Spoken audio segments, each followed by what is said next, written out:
this year, amidst so many wonderful people, we are just one working class fighting for the right to have a dignified life, a dignified education, dignified retirement system, universal health care, to defend immigrants' rights, the LGBTQIA community. So we are all in this together, and it's destiny for us to meet. That's why we've met. That's why we're still here, because the people that are fighting for a better world are likely to meet somewhere in the road. Peace, community. My name is Manuela Arciniegas, Executive Director of Communities for Just Schools Fund, and this is our podcast, Beyond the Bell, Organizing for Education Justice. Our podcast is committed to bringing you the voices, dreams, and brilliance of community organizers activating the public will for education justice. Together, we will learn about how to support building a world where young people, caregivers, and educators are holistically safe, thriving, cared for, and invested in. We know our communities deserve to be safe and dignified, to be equitably resourced and invested in, irrespective of their race, their economic status, their ethnicity, their zip code, gender, and ability. Unfortunately, today's public schools and communities are not necessarily experienced this way by many Black, Brown, Indigenous, trans, queer, two-spirit, disabled, or undocumented youth and families. However, organizers around the country are working to change this. But how do we get there? A little bit about today's episode. You're going to hear a little bit about the inspirational work of teachers in Puerto Rico and how they activate parents, educators, and youth to prevent school closures and fight against privatization. They are protecting public funding for our schools and advancing policies that promote just compensation and retirement for teachers and much, much more. La Federación de Maestros has transformed the archipelago of Puerto Rico, activating thousands to resist colonization and increase the self-determination of communities. Our first guest and only special guest is Mercedes Martinez, the president of the Teachers Federation from Puerto Rico. She's an avid salsa dancer, mother of 3, and was an ESL teacher. She's a social and education justice warrior who fights for a public, accessible, free, and quality education for all. Welcome, Mercedes. Bienvenida. How are you? Thank you, Manuela. It's very nice to be here with you, and I am very honored and humbled to be considered to participate in this podcast. So very excited. The honor is all ours. I am trying to remember when I first met you. It has to be maybe 8 years ago, maybe 10. And since the first time I saw you and I heard you talk about your powerful work in New Orleans, it was really inspiring. And you made so many connections from your experience in Puerto Rico to so many different parts across the U.S. But before we jump in there, I just wonder if you could tell us a little bit about who you are, your background, what it was like for you growing up. What brought you to the work of community organizing? So I am a mother of 3, as you said. My kids are young adults now. One is 26, the other is 25, and the youngest is 21. I came from San Juan, Puerto Rico. My family is from the projects of San Juan, Puerta de Tierra, Caserío San Antonio is what it's called. And we lived there growing up in the Fanasterio. So it's all Puerta de Tierra, San Juan, Puerto Rico. My mother was actually my inspiration to get into the social justice movement, as well as my father. My mom always, since I was small, used to take me to protests, to meetings, in defense of our people and our country, in defense of liberation. My mother is a retired school social worker, and she has always been a part of the union of the Teachers Federation. She is currently one of our representatives. And the first thing that she did once I got to work, my first day as a teacher, was, okay, you are in the Department of Education, so now you have to join the union. And she gave me the papers. So she recruited me the first day. My father was a warrior also with my mom. That's how they actually met, fighting for the independence of Puerto Rico. So it runs through my veins, I would say. The fighting for social justice, it comes from my family.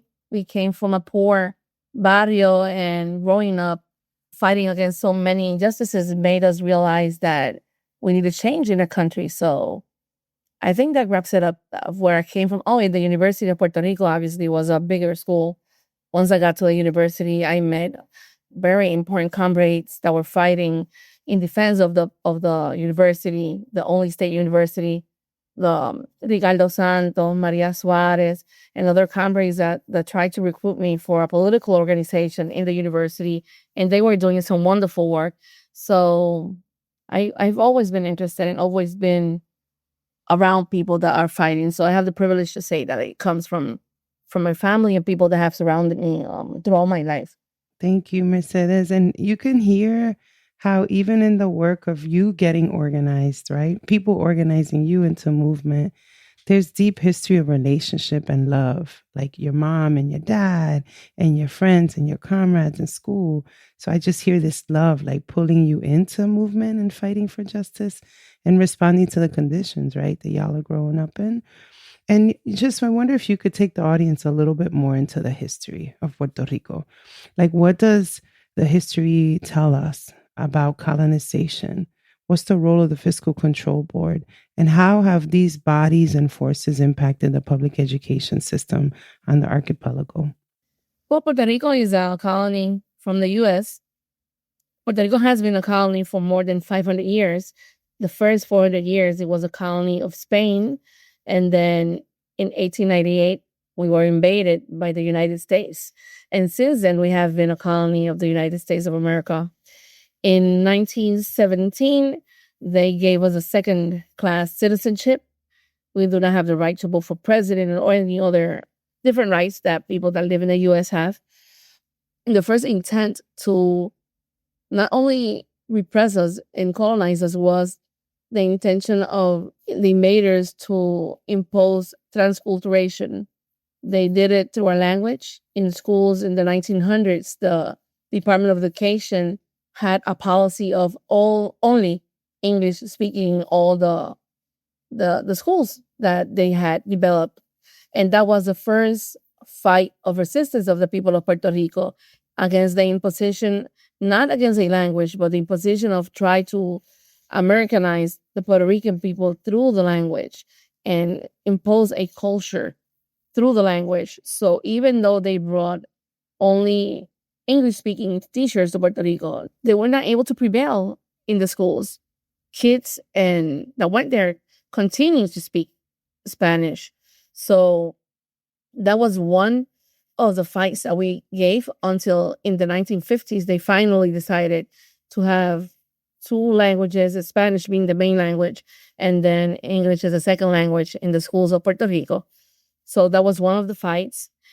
In 1952, we had our Commonwealth Constitution, as they call it, but it's a second-class constitution as well. The Puerto Rican people are governed by the United States and their politics and policies. It has always been like this, and in the Department of Education, we have seen it. In 2016, Obama and the Congress at that time imposed a law that's called the Promesa Law, which is a promise, translated to promise, and is a promise to take the people of Puerto Rico to live under severe austerity measures. They approved an adjustment plan that its effort is to privatize every public service in the country, to shut down hundreds of schools, to leave people without health benefits, to leave retirees without a pension, to cut the pensions, to leave future retirees without the right of having a pension. Is a fight against everything that's public, to privatize it, to give it to that 1% that controls the wealth in the country and in the world, I would say. So we have felt the invasion directly in every entity and every agency and every public agency in our country, because it has tried to be imposed on us the laws that are being approved, the budget that's being approved, and everything has to be approved, ¿verdad? Repitiendo, through the Oversight Fiscal Board that was created by this law, which is a 7-member board. They're dictators. Nobody in our country selected them or voted for them, but they are the ones approving the laws, approving our national budget. They are cutting laws. They are doing whatever they think they can do.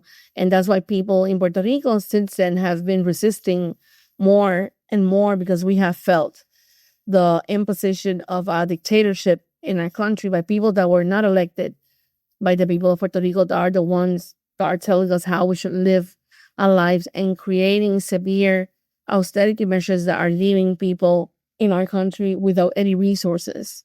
And, it's really powerful to be reminded, right, that there have been places across this nation that, one, have been colonized, and two, have been living in this relationship of domination, right? Places where the leaders were never elected by the people, and these leaders have used their power to extract. And also, right now, what everybody's feeling, and this is a time where people are looking up and heads are reeling. Oh, they're taking over public systems. They're privatizing. They're completely destroying what is considered to be federal offices that were part of government as we know it. And y'all have been facing this for decades. And Promesa, passed in 2016, actively did this, where they stripped, like you said, all these public goods that belong to the people. And you've been fighting it. And so there's so much Puerto Rico can teach folks. Can you talk a little bit about Hurricane Maria? What happened and how did it impact the organizing field in Puerto Rico? How did it accelerate? What are lessons that we've learned about fighting privatization and colonization coming out of the hurricane? Well, 2017, Hurricane Maria was a Category 5 hurricane that hit our island September 20th.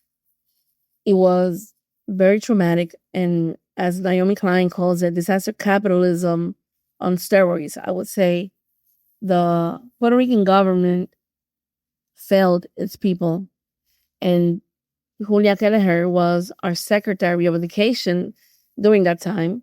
She came from Philadelphia. She was convicted of corruption, and she is now currently on a tour with a book that she wrote with no decency. I don't know how she even dares to do so, talking about the eye of the storm or something like that. So she is making more profit out of the disaster that she helped cause in our country. In 2017, when Hurricane Maria hit, she brought the superintendent of New Orleans to Puerto Rico to use it as a model to privatize all the schools in the system, taking advantage that people had no electricity, no water, no communication, no food. People were migrating to the States. She thought it was the perfect time to privatize our school system along with the legislature and our current governor in that time, our former governor, who was Ricardo Rosselló. And they stated and they approved Law 85, which allowed 10% of the schools to be privatized. Not only that, but she and the government arranged to shut down 447 schools during that time. So that represented 44% of all the schools that were open from 2017 to 18, and they wanted to shut down about 800. They were not able to do so because of the community organizing along with the FMPR. But it was during that time that we saw that even though people were hurt, that even though people had no electricity, no essential services in their homes, they were still willing to put a fight and defend their communities and defend public education. Teachers went to the schools, they cut debris, they removed debris, they fixed the schools where the government was absent to receive the children, because children in that time of the hurricane needed so much more than academics. We talked to them. They needed to go to school to the peers and hug their peers and hug their teachers and receive social, emotional guidance to know that everything was going to be okay.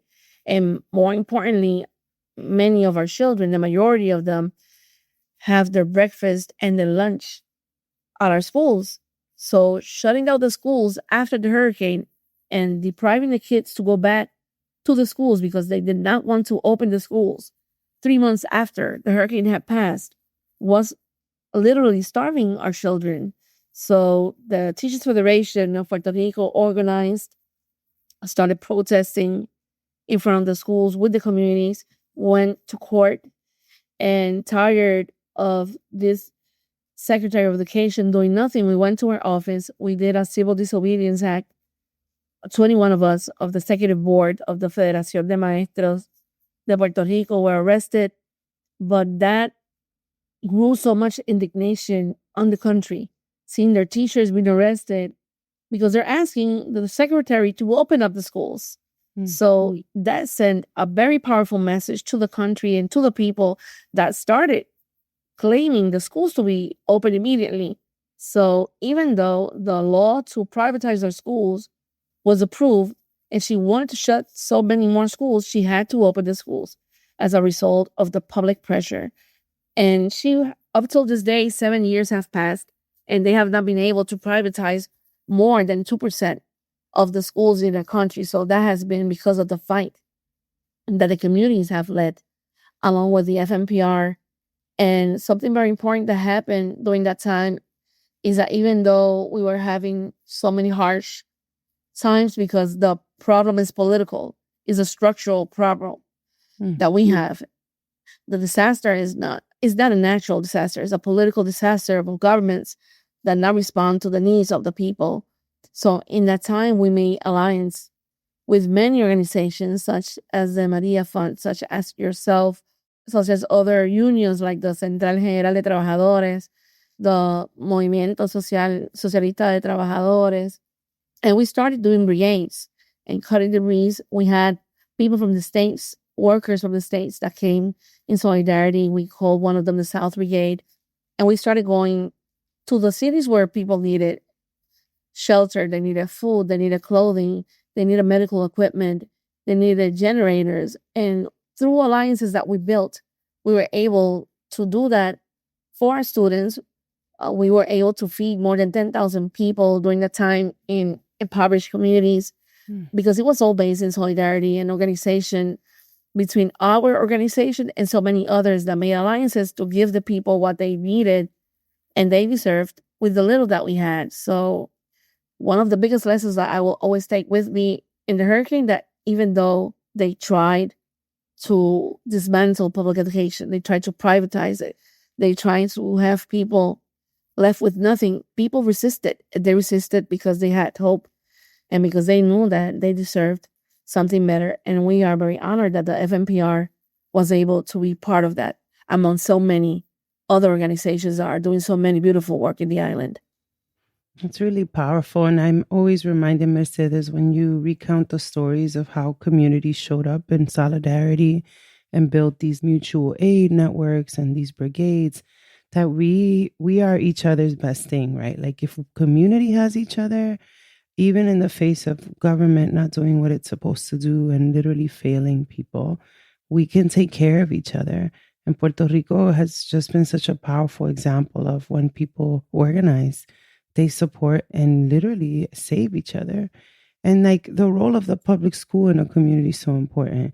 So just for folks listening, the recent data says more than 57% of children in the island on the archipelago, Puerto Rico, live in what's considered childhood poverty rates. And these are rates that are 4 times the rates of the U.S. national average. And so can you talk a little bit more about what is the role of a public school in a community? And what does it mean to have current federal policies pushing for vouchers and privatization and school closures? So the role of public school is one of the biggest roles that we should have in our country. Teachers and students create a bond, and the entire community creates a bond.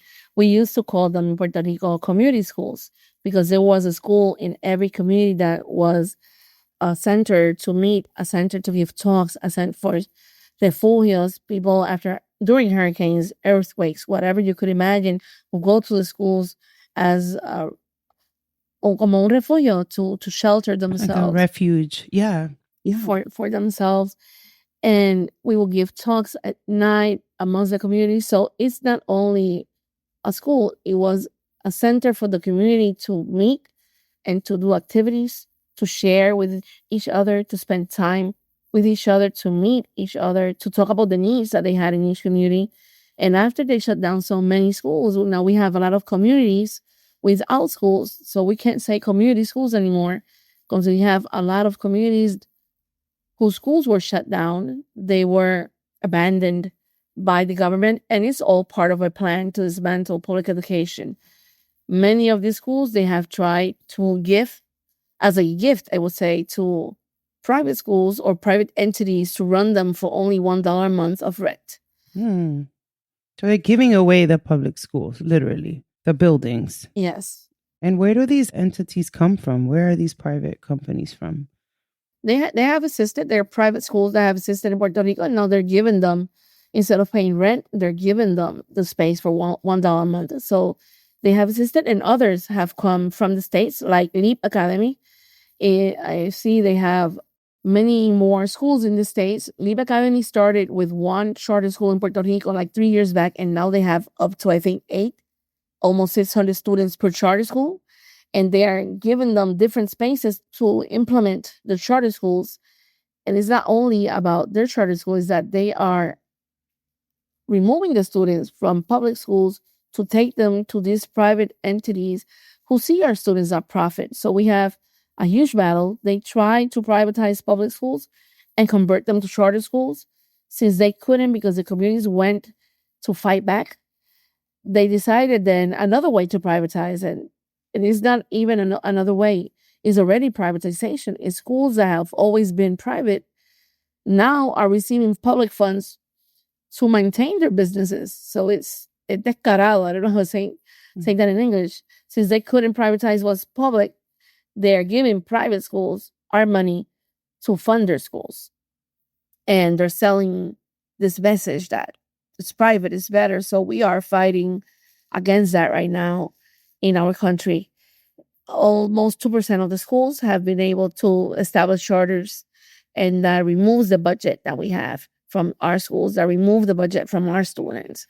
And at the same time, they take our students away from our schools. So that's another way to finally shut down more public schools if they leave our schools without our students.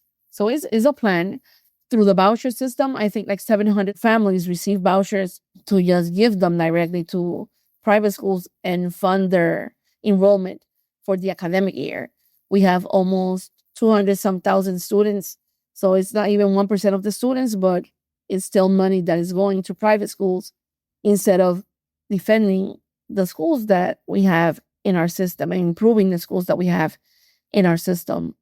The federal cuts have not yet been felt in the Department of Education of Puerto Rico. As the Secretary of Education has said, we haven't had any layoffs of teachers and paraprofessionals, but if it's affecting the states, it's going to affect Puerto Rico, obviously, because we are a colony. So sooner than later, it's going to impact the services that special education children deserve. They are dismantling offices of civil rights. That is going to affect the rights of the minorities. We are seeing an attack directly on our queer population of students and teachers.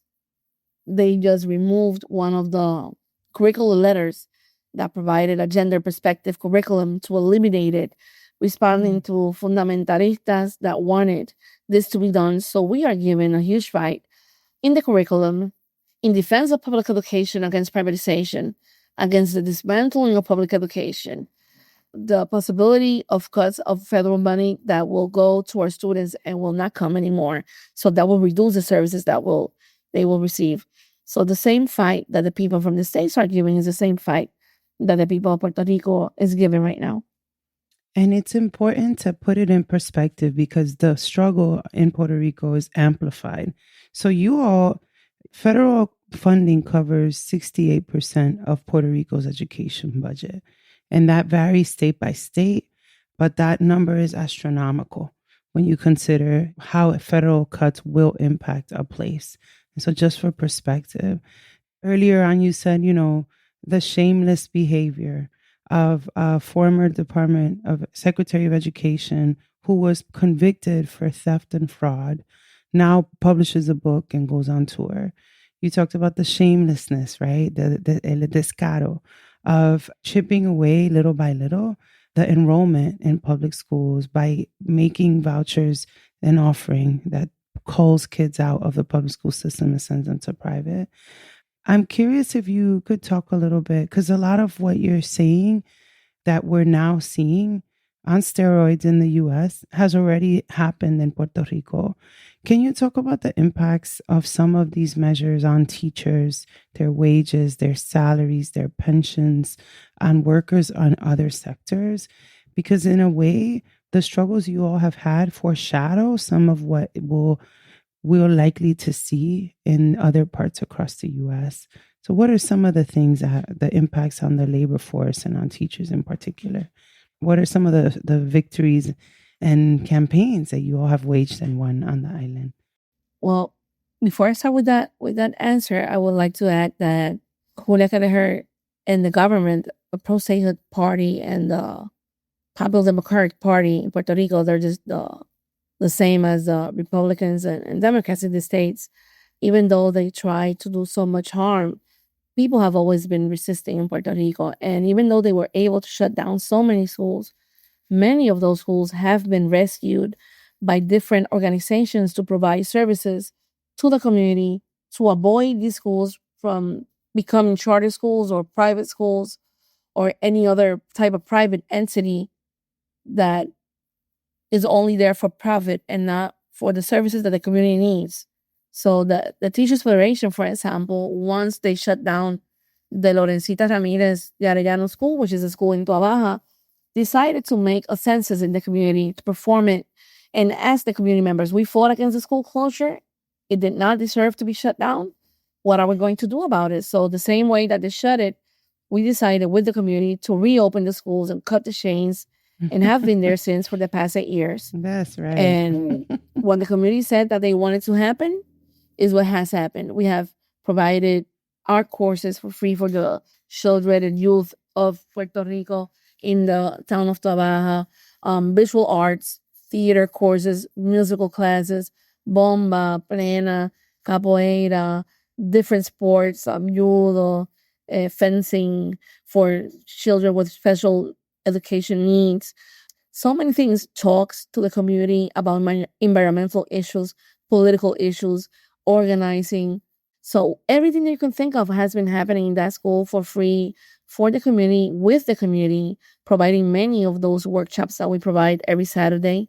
And on the weekday, salsa classes, vaccine classes I give it right now. And they've tried to push us away and to have us removed from the school because we have maintained the school to privatize it. And that has been an act of resistance, that space right there. And as we have done it in this school, so many other organizations are doing their projects in many other different schools around the system. So they're rescuing what belongs to the community. And that I wanted to point out because they have tried to harm us and they have done it, but we have fought back and done some very good things with what has happened. As for the labor force, teachers in Puerto Rico, in comparison to the states, are right now underpaid. A teacher's starting salary in Puerto Rico is $33,000. I believe it's $2,750 per month. So that's the starting salary. Teachers that are on the system have been for about 20 years, thanks to the struggle that we had given throughout the years, and particularly 3 years ago where we won a $1,000 raise or increase in our salaries due to thousands of teachers taking it to the streets and going to the streets requiring fair salary. We got that increase of our salary of $1,000, and now in that same year we won the carrera magisterial. I don't know the translation, where you get different increases due to preparation, academic preparation of the teachers. So a teacher that's 20 years in the system can be right now making maybe $50,000, $45,000 to $50,000 in the system, but that has been thanks to the struggles that we have led. As far as our retirement system, it has been taken from us, and that's one of the biggest claims that teachers have.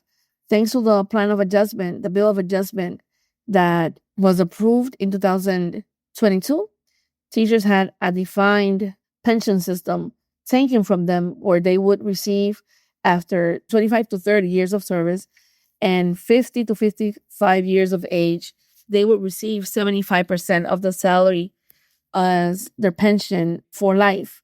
And now they remove that to have us something similar to a 401k, but worse, because the teachers are the only ones that are saving on the account. The government is not putting anything into it. So once you're retired, you have a hybrid of whatever you saved from the time that the adjustment plan was approved in 2022 and what you had before. Instead of receiving 75% of the salary, they made a formula where you get 1.8% of your salary multiplied by the years that you had working in the system since you started till 2022. And that will be for life, but that comes maybe to $1,000 the most. So we're looking at a very impoverished population. When they retire, they increase our pension age to 63. It used to be 55. They removed and eliminated completely the pensión por incapacidad. So they removed it completely. So if you are disabled during your work, you have to either quit and take what you have or die in the classroom. So it's literally the worst that they've done. And that's a big fight that we're giving right now. We're organizing teachers to reclaim what we have, and something that has devastated teachers. And we see the pedagogy department on the faculties of the different universities. And many people don't want to be teachers because they know if you're not going to have a pension when you retire and you have so much work and you're going to be working until 63, people don't want to join. So it's very tough. We are organizing right now because we won in the salary demands, but we lost on the retirement system benefits that we deserve. And for the other part, the retirees have not received an increase on their pensions for the past 18 years. So that comes to 47% of losses of their pensions with the increase of the cost of living in our country for the past 18 years. So those are some of the struggles that we're giving right now. We know that it's hard, but we know that if we continue to organize, we are going to win this. So we're organizing retirees, we are organizing teachers to claim back what they took from us, that's ours. I mean, definitely when I hear the stories y'all tell and seeing the actions and mobilizations that the Federacion, in coalition with other labor unions, with parents and young people, you all have taken to the streets. Can you talk a little bit about some of your proudest moments in organizing with La Federación, and some of those moments, how other movements collaborated to keep building power for local communities? We have had so many powerful moments to build community within our organization and with other organizations. For example, you are an example that we met in New Orleans many years back, and we're here together almost 10 years after, talking about social justice, education justice, and fighting back together for the education system that the children in the country in Puerto Rico and in the States deserve and need, and fighting for the rights of the working class. In New Orleans, I also met Karen Marshall. I will never forget her. She was the director of Rethink NOLA, and she was doing amazing work with the youth of New Orleans. And we had an exchange of students of New Orleans and Puerto Rico. She came to Puerto Rico, and we had like a summer camp together of the students that came with Karen and our students. And they built relationships to know what was happening in New Orleans, what was happening in Puerto Rico, to fight back together. And they had a curriculum to create class conscience on the youth. And it's very powerful. So I always remember her. After, in 2020, we had an earthquake, massive earthquake that literally collapsed one school in the south of the island. Many schools from the south were very damaged. And we built different alliances in that time with other organizations like Agitarte, which is an art political group that denounces what's happening in the country through art. And we went to Juanica with teachers of the FMPR. And since students could not go back to the schools because they were severely damaged, we did an open space, and we called it School Without Borders. And Agitarte went there with Papel Machete to provide theater courses. We got the Pedro Albizu university to provide psychologists for the students and social workers. The Brigada Solidaria del Oeste, which is a community organization, went there to provide bomba workshops for our students. Sumaya Soler, which is from the Mujeres Interreligiosas organization, she built beautiful chalkboards for teachers to be able to go there and provide classes to the students and so forth. The pro-independence party went to take all the materials to the school without borders that we had in Huánica so the children could come. So that's some of the alliances. The Maria Fund has been a number one collaborator with us. And through the Maria Fund, we met other organizations or worked with other organizations, such as La Casa Tallaboeña in 2022 when Hurricane Fiona happened. The Casa Tallaboeña went there and started to provide our students with different necessities that they had. We would take tupeñuelas, mattresses, generators, cisternas. So the Casa Tallaboeña, we would make a census with the teachers of different cities. And what they did is we would make a mutual aid system and we would distribute tupeñuelas and they would go to the houses of the people and give them their mattresses or the generators or the cisternas that they needed or the food that they needed. That was organized with us. The same with Ayuda Legal, we sent the information that they were providing to teachers that had to claim FEMA and were denied, or people that were having trouble through housing through Ayuda Legal Puerto Rico. So it's been for us, ACER and Colibrí San Fiorenzo managed to distribute hundreds of gallons of water to different communities that we were identifying. So we identify the teachers and they will distribute to the teachers in the schools. We will identify the students. Teachers will identify them with their necessities. And ACER will go there and distribute to the schools and the teachers will distribute to the students. So it was very beautiful work of solidarity that's maintained through this day. I've left so many organizations that we've worked with through the years, but it's always good to know that it's so many people from our island, comedores sociales, and many others doing so many important work within the community and organizing, and other organizations from the states, the same as unions like UTLA. We have very good relationships with UTLA, which is the United Teachers of Los Angeles, the BCTF, which is the British Columbia Teachers Federation. We had an exchange in Brazil with them last year in the Paulo Freire Institute to talk about emancipatory and liberatory education. And we were there to share with teachers from Latin America and learn from each other. The same with indigenous people in Mexico, thanks to Nuestra Escuela. So there's so many more. The movement of rank and file educators from New York, AROS, thanks to you, I went there this year and met so many wonderful people that are doing so many good organizing work. J4J and G2 Brown, who has let me know so many other organizations. And I could continue talking about them because I think that the struggle that we all give, we are just one working class fighting for the right to have a dignified life, a dignified education, dignified retirement system, universal health care, to defend immigrants' rights, the LGBTQIA community. So we are all in this together, and it's destiny for us to meet. That's why we've met. That's why we're still here, because the people that are fighting for a better world are likely to meet somewhere in the road.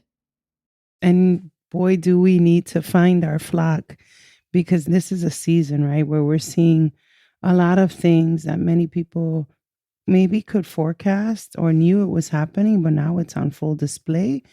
You know, an era of rising, what people say, rising authoritarianism and fascism. So I'm just curious, Mercedes, like, you know, my heart warms when you talk about what it means to be in deep solidarity with each other across place, across race and geography, understanding a collective working class struggle. How are you analyzing this political moment, and what are communities and particularly organizers? Like, what should we be doing that's really important in this time? Right now, all the organizations and all the people in the States, in Puerto Rico, in the globe are seeing fascism in their face. And it's very, it's very terrifying to see what's been happening against minorities.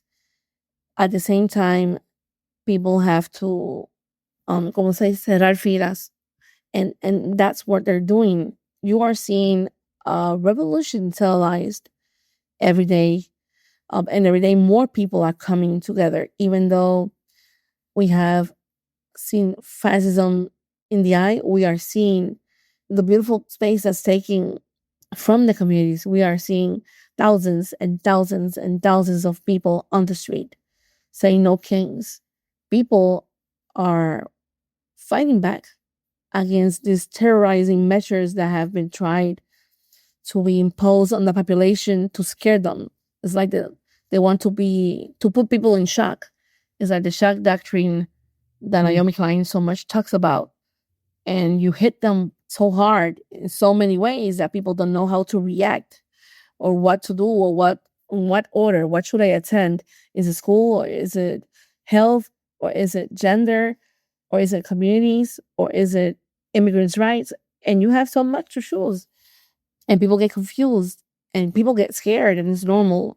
So that's where solidarity comes in, and where it's very important for you to know that you have a community that has your back, that you have the back of that community, that you are in this together, and that this is going to come to an end.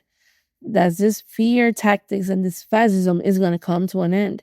But for that, we need to continue mobilizing. We need to continue organizing. We need to continue denouncing what's happening around the world to have this come to an end. So if something I've learned through the years and through so much repression that the people of my country have been through, is that we have always to, even though you fall down, you have to get back up and continue to fight until you win, because you will definitely win sooner or later. So you've brought us deep into a vision of the world as it exists and what we need to build more of. And it is these organized communities and deep solidarity and mutual aid. That is the infrastructure that helps us manage the constant shocks and the attacks that all of us are facing in different ways. I'm curious if you could reflect a little bit about the role of philanthropy for movements in Puerto Rico in particular. What would you like to see more of? What is an invitation you have for philanthropy to help organizers build power in the archipelago? Well, first, I think it's very important to support the organizations that are doing the work from philanthropy. I know that with Trump's administration, a lot of funds have been cut. A lot of organizations or ONGs have lost the funds that they have because of scare tactics from the administration that makes them doubt into what they should put the money into. But organizations that have no income and are doing the work in defense of public education, of social justice, gender equality, youth rights, they need to be acompañados, and they need to feel and have that support in Puerto Rico and in the States. Because many of these organizations that are doing social justice work do not have any other income. So they are depending in funds to be able to have organizers on the street and pay them so they can have a salary and they can do the organizing work within the communities. So it's very important to support the people that are doing the work actually on the street. Is a combination of research, but the people that are actually doing the work of organizing in the streets need to be supported. No questions asked. They need to be supported to continue increasing the work that they do that will lead to a better life for all the people in that country. So my advice to philanthropy should be to accompany these organizations to see their work, to be there with them through the process and see the outcome, but to support them, basically support them. That's right. And then I guess, just for perspective, the percentage of philanthropic dollars that go to places like Puerto Rico, other territories and colonies is like cents on the dollar compared to the funding that goes to other states, for example. So just as an invitation to philanthropy that we could do better, we must do better, we must fund more. My last question for you, Mercedes, is folks are listening, and I'm sure many people like me are inspired by the power of the people of Puerto Rico to respond to any number of challenges and to build hope and strong, organized communities. And we know there's a long road ahead for all of us, but what's one action step that the listeners can take to help support the education justice organizing field on the archipelago? Well, first, you can follow us. In the case of the Federación de Maestros de Puerto Rico, you can follow us in our Instagram account. You can follow us on our Facebook account. You can exchange, if we have contacts through you, we can exchange emails and numbers to build a community of organization and solidarity amongst different organizations that have not met yet, and continue not only supporting Puerto Rico, but supporting each other. Solidarity is about supporting each other because we all have needs and we all need to be accompanied. So we can keep in touch. We need to share what's happening around the globe. We need to share what's happening with our communities. We need to expose this. We need to be in solidarity with one another. So I would say just keep in touch, build relationships and relationships that last, and work together, because at the end we all want the same thing. We want a dignified place to live in for ourselves and the future generations. So we have to continue to build and strengthen the relationships that we have. I appreciate that, Mercedes. In closing, if you want to support Federation of Teachers, la Federación de Maestros, and FMPR, reach out to us. We'll put you in touch with Mercedes. Y'all are some of the hardest working, most impactful organizers I've ever met. And I can't wait to bring more folks in solidarity with your movement. Thank you so much, sister. No, thank you so much, Manuela, for everything you do for the communities. It's my pleasure.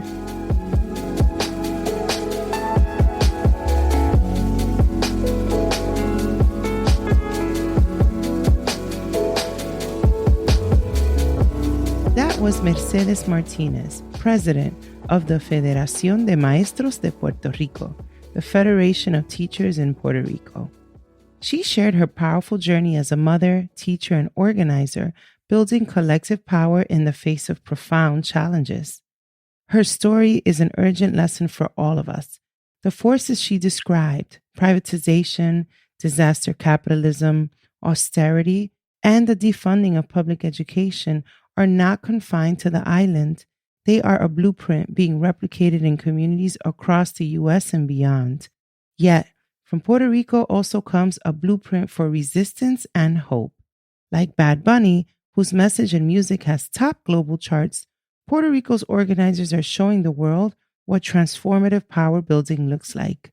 Through mutual aid, collective care, and fierce solidarity, they are rebuilding schools, feeding families, healing trauma, and proving that communities can build the infrastructure they need to survive and thrive.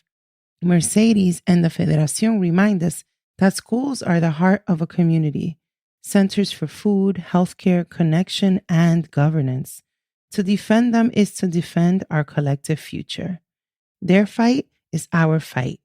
Here's how you can stand with them.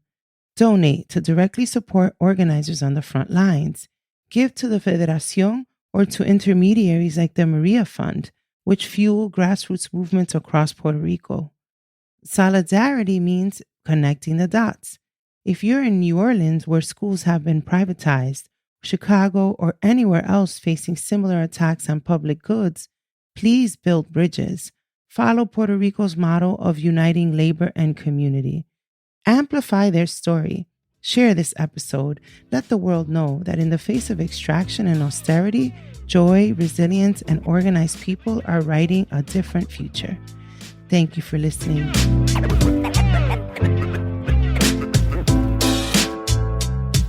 This podcast was produced by CJSF's organizer and foundation partners and by the brilliant Phil Circus. To support more storytelling that fuels action, contribute to our partner network at www.cjsfund.org. Onwards to power. Que viva Puerto Rico libre.